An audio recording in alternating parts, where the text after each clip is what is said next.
Hi, this is Helen Tarrant.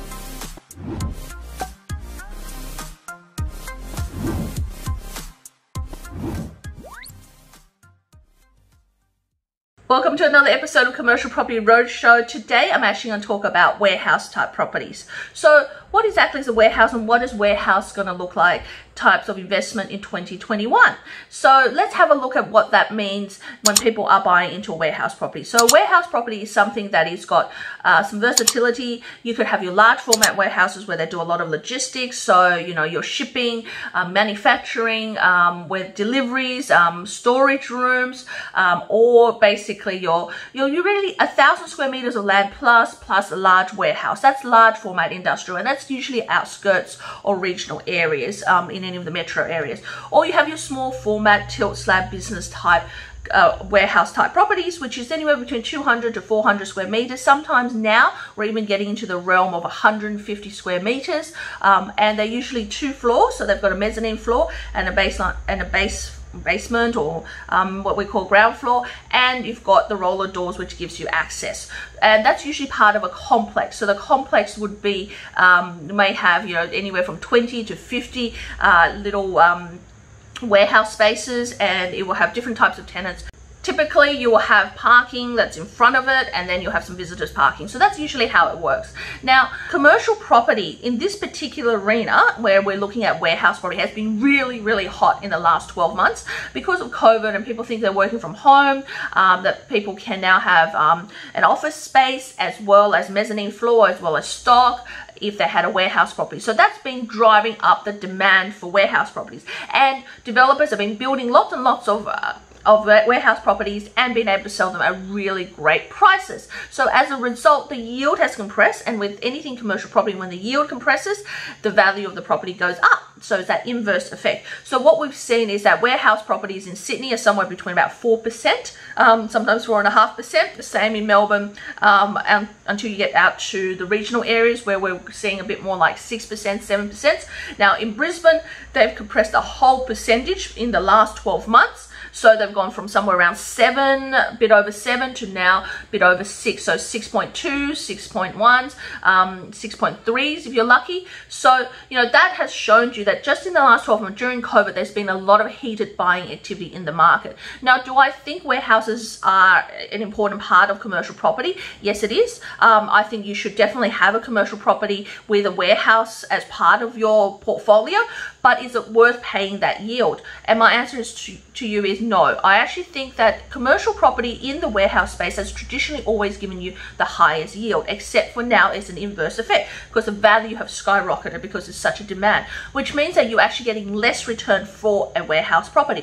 I would be in more of a mindset right now, because everything comes in swings and roundabouts, that you would invest in a different class of assets rather than the warehouse properties. Go where other people are not going to reap the rewards other people are not getting. So if you can tolerate a little bit more risk, and you are happy to venture into an office space or a retail space or a mixed tenancy, or even one with residential commercial mix in there, then you are probably better placed for future capital growth than you would be in a warehouse property. A warehouse property typically now, if you're buying into it at around a 6% yield in somewhere in Metro Brisbane, or somewhere that is going to be in Metro Sydney, that 4%, you are typically going to need to wait anywhere from 3 to 5 years to get capital growth. Yes, you will have a stability of tenants. Yes, this is versatile, and you are trading that stability ultimately for that capital growth. So you're always trading something or to get that balance in an investment. But if you're looking at 2021 investing in warehouse spaces, there's a couple of options. Firstly, I would suggest you go a little bit more fringe suburb, so outside metro into fringe area. So if you're in Sydney, Central Coast, and then further out into the other regional areas like Maitland, Singleton, even the Newcastle, Nowra, Liverpool, and also the Wollongong areas. If you're in Melbourne, go out to your Dandenongs, going out further out into your more regional areas, always heading up towards your Seymour, Albury, Wodonga areas.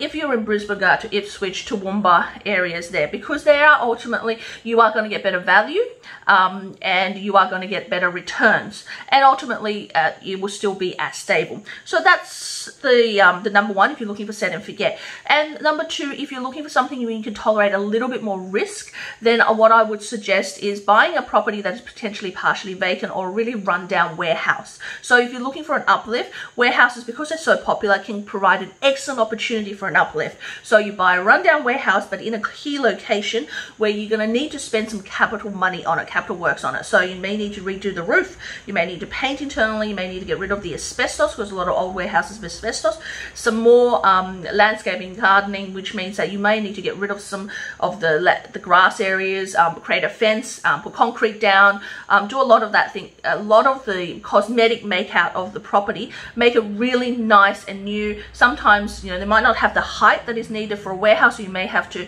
increase the height.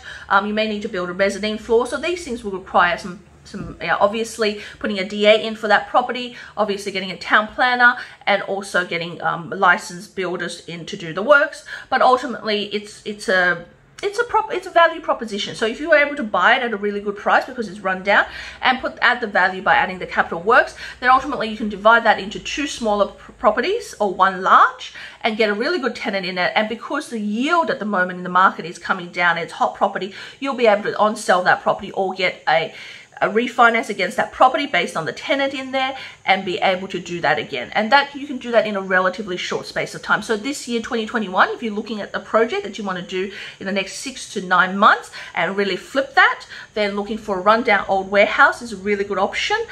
Make sure you've got the money set aside for the capital works.